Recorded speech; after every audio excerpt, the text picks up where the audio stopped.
માટે જમવાની dish ready થાય છે. તો રોટલી લઈ લીધી છે અને આપી દઈશું શાક.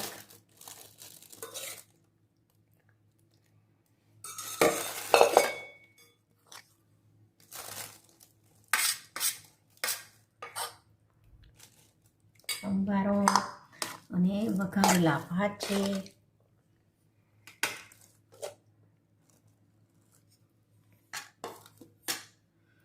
છાશ છે અને લીલા નાળિયેરનો હલવો છે. આ પાપડ છે, અને આ છે ગોળ કેરીનું અથાણું.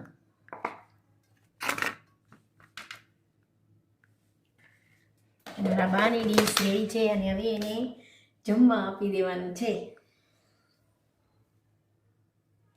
હવે અમારા બાને જમવા બેસાડી દીધા છે અને હવે અમે જમવા બેસી જશું.